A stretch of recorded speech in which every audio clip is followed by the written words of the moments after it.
New Zealand is deploying hundreds more military personnel to help stop the spread of COVID-19. The country had gone months with no new cases, but recently reported a small outbreak. Today's new infections dropped to just 5. US President Donald Trump is labeling the resurgence in New Zealand as huge during this rebuke from yesterday from Prime Minister Jacinda Ardern. New Zealand's 9 cases in a day does not compare to the United States' tens of thousands, and in fact does not compare to most countries in the real world. Obviously, it's patently wrong.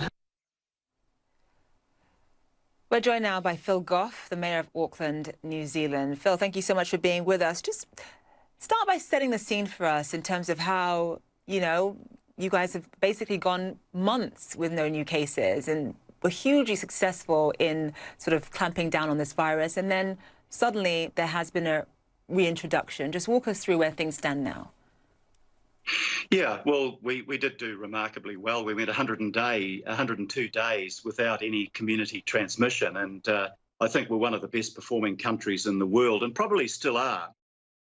With the rampant virus in the world, of course, we constantly face the risk of new incursions, notwithstanding our border controls. And after 102 days, we had another case of community transmission, which has created a cluster of about, altogether about 98 people. But I have to say we were somewhat mystified, as we often are, by President Trump's comments. A big surge on the day that our cases went up by 9. I think the United States cases went up by 42,000, very sadly. And, we've been thinking of the United States and what you've gone through there. Basically, our approach was to go hard and to go early so that we could contain the disease and get back to normality. And that succeeded, but there will be constant threats to our system because we have got New Zealanders returning home and they do bring the disease back with them. All of them are required to be in quarantine for 14 days.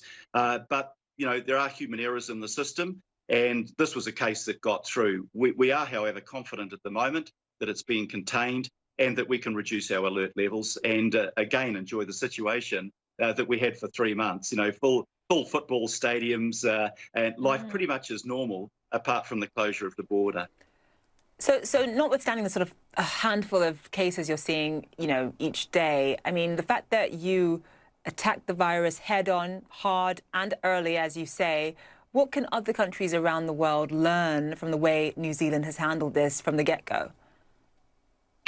Well, I think there's a false dichotomy between saying, you either protect health or you protect the economy. Because if the disease becomes rampant in the community, you not only lose lives, and I think, the United States, when we adjust for population, probably the fatality rates are 50 to 100 times more per head of population than in New Zealand. What we did is that we went to contain the virus and then to start to recover the economy. And for the period of time that we had dropped back to what we call level 1, the economy was recovering very, very quickly. This is a setback, but we'll get through it. And we'll get through it by working together. I think the important lesson for New Zealand is that overwhelmingly, the community came together and said, look, working together, we can beat this virus, and we did. Now, we have the odd outliers and some of the anti-vaxxers, including those, unfortunately, from the United States, that says, just let the disease in and you'll have natural herd immunity. Well, I don't think you get to herd immunity until you get to about 60% infection, and in most countries of the world worst affected, they've only got up to about 10%. So let's contain the virus as much as we can until such time as we've got a vaccine. At the same time, we've got to continually adapt and learn better ways of dealing with testing, dealing with contact tracing, and then trying to partially reopen our borders to the world again, because we are a country that trades internationally and relies heavily on international tourism. And in terms of the first lockdown, though, even though it was extremely successful, what was the initial impact on the economy, just in terms of local businesses that were forced to shutter? Well, when you have a lockdown, which is our level 4, that stops about half of the workforce going to work. And that clearly has a big impact on businesses, on jobs, on the economy. We're currently at level 3, and probably the impact is closer to 20% of people not able to work. Those are the 20% of people that are in face-to-face contact with their customers. So bars, restaurants, hairdressers, that sort of thing.